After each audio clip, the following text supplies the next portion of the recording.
Les signaux d'alarme ont commencé à retentir en 2019. En 2023, les États-Unis l'avaient confirmé. Les services de renseignement chinois opéraient à seulement 90 miles de la Floride. Ce n'était pas une nouvelle fracassante, c'était en fait de notoriété publique. Et tout cela se passe à côté de l'un des corridors énergétiques les plus stratégiques des États-Unis. La Chine a besoin de la côte du Golfe. Enfermée derrière des chaînes d'îles, 80% de son énergie transite par des points d'étranglement qu'elle ne contrôle pas. Le gaz s'écoule du Golfe vers l'Europe pendant que la Chine observe, vulnérable, impuissante, mais cela ne veut pas dire qu'elle ne prend pas de mesures. Chaque étape rapproche la côte du Golfe d'un défi que les États-Unis ne verront peut-être pas venir. Et un endroit commence à se démarquer, Cuba. Aujourd'hui, la côte du Golfe représente près de 20% de l'économie américaine et gère environ 30% de toutes les exportations des États-Unis. Elle abrite certains des ports les plus importants du pays. Houston, Tampa, Corpus Christi, la Nouvelle-Orléans. Ces ports ne sont pas seulement très fréquentés. Ils croissent plus vite que partout ailleurs aux États-Unis. Houston et Corpus Christi expédient à elles seules 91% du pétrole brut exporté par le pays. Ces chiffres ne sont pas dus au hasard. La côte du Golfe est une grande source d'énergie. Plus de la moitié de la capacité de raffinage pétrolier américaine est située dans la région du Golfe. Presque tous les terminaux d'exportation de GNL du pays se trouvent sur la côte du Golfe. Ce n'est pas simplement une région, c'est un système vivant et dynamique. Ironiquement, la côte du Golfe s'est développée car elle était idéale pour importer du pétrole. Mais avec la révolution du schiste, toutes ces infrastructures existantes en ont fait le principal centre d'exportation du pays. Les États-Unis sont désormais le plus grand exportateur mondial de gaz naturel et, depuis 2019, un exportateur net d'énergie dans l'ensemble. La côte du Golfe est au cœur de la stratégie de sécurité nationale de l'Amérique et constitue un levier potentiel contre la Chine, qui ne peut pas rivaliser. Mais il ne s'agit pas seulement d'énergie. La côte du Golfe est un centre névralgique du commerce maritime américain. Alors, que se passerait-il si la côte du Golfe était perturbée, disons pendant 30 jours ? Inutile d'imaginer longtemps. Les ouragans le prouvent clairement. Lorsque Katrina a frappé la Nouvelle-Orléans, cela a mis hors service 19% de la production pétrolière américaine et menacé 24% de l'approvisionnement en gaz naturel. 0,86% du PIB du pays a été perdu. L'ouragan Harvey a frappé Houston en 2017. Une seule semaine de production interrompue au Texas et en Louisiane a coûté 0,06% à l'économie américaine. Aujourd'hui, 30 jours de perturbations seraient catastrophiques. Mais l'importance de la côte du Golfe va au-delà du bilan comptable. Il s'agit aussi de hard power. L'armée américaine dépend de ces ports et de cette énergie. Sinon, les exportations cessent, les prix mondiaux explosent et les chaînes d'approvisionnement militaire ralentissent. L'Europe perd un fournisseur essentiel. Ce levier disparaît. Ce littoral n'alimente pas seulement l'Amérique, il alimente le monde entier. Et en ce moment, le pays qui souhaite le plus défier la puissance américaine s'y installe discrètement. C'est parce que la Chine importe 70% de son pétrole et 42% de son gaz naturel. Une grande partie transite par des points d'étranglement qu'elle ne contrôle pas. L'Amérique n'a pas ce problème. Des ennuis dans le détroit d'Ormuz, les États-Unis haussent les épaules. Elle produit son énergie et utilise l'infrastructure de la côte du Golfe. 2 grands goulets d'étranglement intérieur qu'elle contrôle rendent une perturbation mondiale négligeable. Il ne s'agit pas seulement de l'indépendance énergétique de l'Amérique. Il s'agit aussi du fait que l'Amérique fixe les prix mondiaux, et ce n'est pas la seule à en bénéficier. Alors que l'Europe dépendait autrefois du gaz russe, elle voit désormais 58% de ses importations de GNL provenir des États-Unis, un chiffre qui pourrait atteindre 80% d'ici 2030. Comme nous l'avons vu, tout s'arrête si seulement l'un d'entre eux fait défaut, et cela dépasse le simple problème économique. C'est un désastre stratégique. Ainsi, la Chine a cherché ailleurs. Peut-être que la côte américaine du Golfe offre une issue. La Chine a déjà investi dans des terres agricoles aux États-Unis, mais ce n'est pas la seule chose qu'elle achète.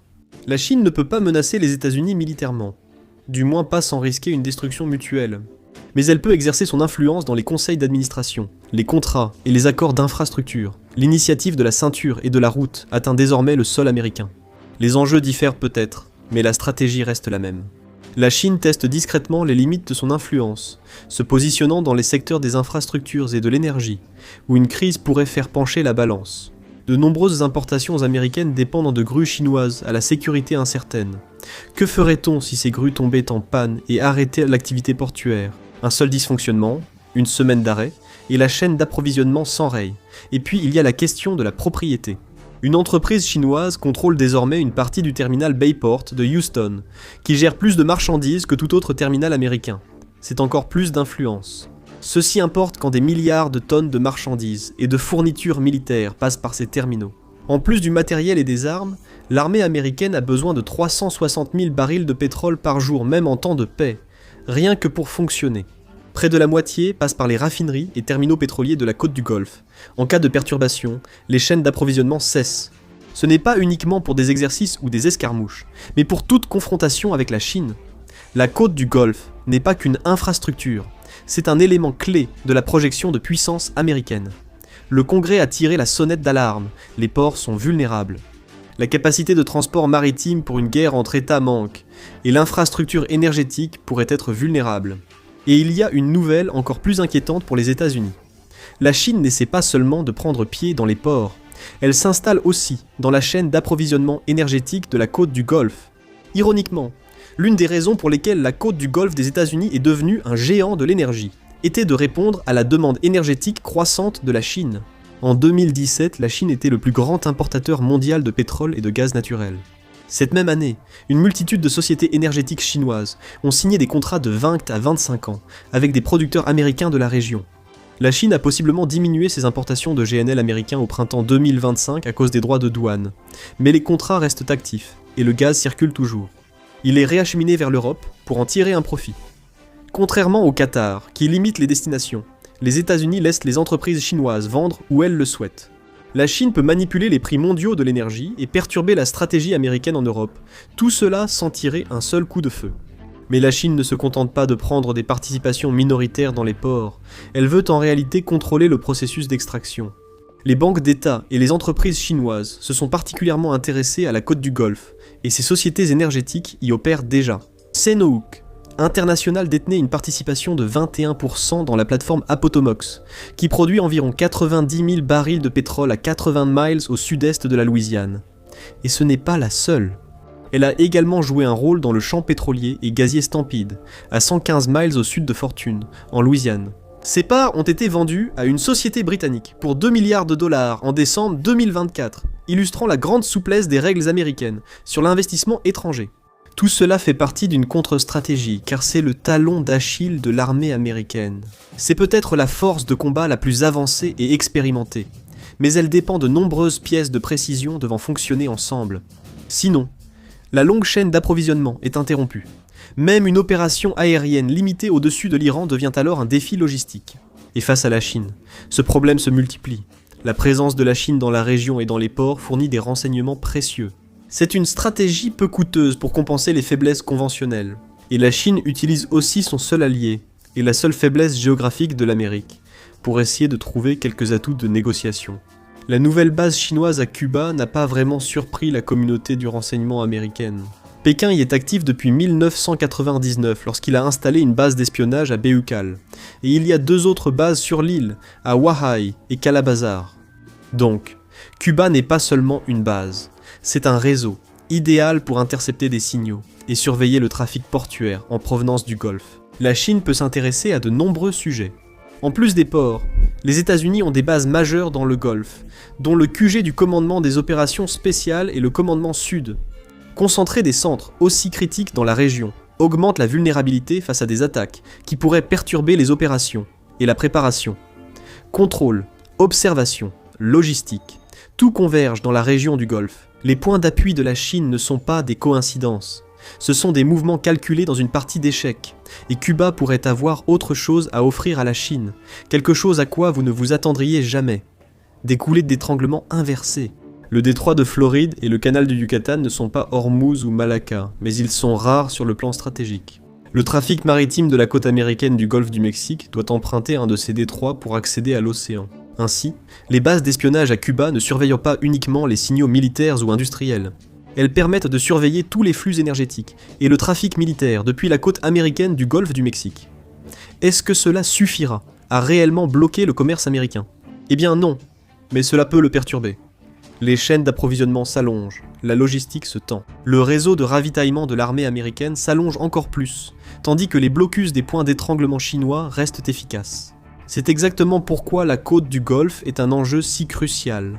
Une petite perturbation ici pourrait entraîner un cauchemar stratégique pour les États-Unis. Le même cauchemar sur lequel la Chine compte alors qu'elle a Taïwan dans le viseur. Alors, que fait le gouvernement fédéral à ce sujet? Pas assez. Le Congrès est au point mort. Les États agissent en premier, incités par un rapport fédéral de 2021. Le département de l'agriculture des États-Unis a révélé que 40 millions d'acres de terres agricoles étaient possédés en tout ou en partie par des entités étrangères. Certaines sont proches de ports, terminaux énergétiques et bases militaires, suscitant des inquiétudes sur le contrôle, l'accès et la sécurité des infrastructures critiques. Ainsi, les États ont commencé à sévir. Depuis 2021, 50 lois ont été adoptées pour restreindre la propriété foncière par des étrangers. La majorité vise les terres agricoles. Certaines ciblent les terrains proches d'infrastructures critiques. Pourtant, malgré de nombreuses lois, des lacunes persistent. Aucun cadre unique ne protège entièrement les installations énergétiques et portuaires de la côte du Golfe. Donc, en l'absence de loi, il faut d'abord se préparer aux situations extrêmes. Miami passe au peigne fin les grues fabriquées en Chine avec la garde côtière, vérifiant la cybersécurité et l'intégrité opérationnelle. La garde côtière s'entraîne pour une guerre avec la Chine. Une guerre dans la première chaîne d'îles ne resterait pas là-bas. La Chine essaierait de réduire la capacité de l'Amérique à soutenir l'effort de guerre par le sabotage économique et logistique. La garde côtière a relevé les défis potentiels, notamment comment les équipements et investissements chinois pourraient lui fournir des informations internes cruciales. Imaginez ce qui se passerait si des ports comme Port Arthur au Texas connaissaient des dysfonctionnements opérationnels. Les grues tombent en panne, le chargement et le déchargement s'arrêtent, le réapprovisionnement ralentit, et les munitions ainsi que les cargaisons critiques commencent à manquer. Et ce n'est que le début. Les plateformes de forage du Golfe tombent en panne, les foreuses ne répondent plus, et les interrupteurs de sécurité restent inactifs. Les opérateurs s'efforcent d'utiliser les commandes manuelles, mais certaines plateformes commencent à exploser. Des navires signalent des pannes GPS. Les gardes-côtes redoutent surtout des collisions dans des voies maritimes très fréquentées comme celle de la Nouvelle-Orléans. Le trafic maritime ralentit fortement, voire s'arrête. L'armée américaine n'est plus ravitaillée. Des frappes de missiles chinois dévastent les bases américaines et alliées dans le Pacifique. Même le blocus par la marine américaine de goulets d'étranglement comme le détroit de Malacca deviendrait inutile. La tyrannie de la distance commence à l'emporter. Et les 26 000 milliards de dollars que fait vivre le système maritime américain sont alors gravement perturbés. La garde côtière a investi dans des drones pour surveiller les zones inaccessibles aux navires, et l'IA détecte les anomalies avant qu'elles ne s'aggravent. Un seul navire qui se comporte mal sur le Mississippi pourrait signaler un problème plus grave au large. La détection précoce fait la différence entre une catastrophe et un incident maîtrisé. Et pour tenir cette promesse, la garde côtière collabore de plus en plus étroitement avec le commandement cyber des États-Unis et l'agence de sécurité des infrastructures pour protéger les ports, les terminaux et les pipelines. Mais les États-Unis ne pourront pas y arriver seuls. L'Institut naval des États-Unis a lancé un avertissement sévère. Protéger les infrastructures côtières américaines nécessite une capacité de production supérieure à celle dont dispose actuellement le pays. La garde côtière ne remplacera pas avant plus de 10 ans même les patrouilleurs vieillissants de sa flotte actuelle. Les alliés sont essentiels. Ils ont aussi beaucoup à perdre. L'Europe dépend du GNL américain après l'effondrement des approvisionnements russes. Pendant ce temps, le Japon obtient actuellement environ 9 à 10% de son GNL des États-Unis. La prospérité des alliés dépend du maintien du trafic sur la côte du Golfe. Et c'est pourquoi la meilleure défense pourrait être une bonne offensive. L'année 2026 a commencé par un développement surprenant. Les forces américaines ont capturé le président vénézuélien Nicolás Maduro. Mais le véritable perdant de l'opération était probablement Cuba. Le Venezuela était le fournisseur d'énergie le plus fiable de Cuba, représentant plus de 26 000 barils de pétrole par jour, soit 50% du déficit total d'approvisionnement de Cuba en 2025. Lorsque les États-Unis ont bloqué ses expéditions en février 2026, Cuba a connu sa pire pénurie de carburant depuis des décennies. Les arrêts de bus étaient vides, les horaires de bureaux réduits, les familles utilisaient des poêles à bois ou charbon pour cuisiner, les coupures de courant étaient quasi constantes. Pour les États-Unis, cela constitue un atout de négociation majeur. Le propre gouvernement cubain admet désormais qu'il est en pourparlers avec la Maison-Blanche. La nation insulaire doit changer d'alignement. Et les bases chinoises seront l'une des conditions si Cuba veut retrouver l'électricité. Mais même si ces bases sont retirées, la côte du Golfe reste un problème. La région est petite, stratégique, et regorge d'actifs soumis à des règles d'investissement étrangers. En réalité, la côte du Golfe est une bombe à retardement. La Chine sent que la fenêtre pour prendre Taïwan se referme. Alors, la côte du Golfe restera-t-elle la bouée de sauvetage de l'Amérique ou deviendra-t-elle son talon d'Achille? Merci d'avoir été là aujourd'hui. J'espère que la vidéo vous a plu. Pour voir plus de contenus similaires, abonnez-vous et activez les notifications.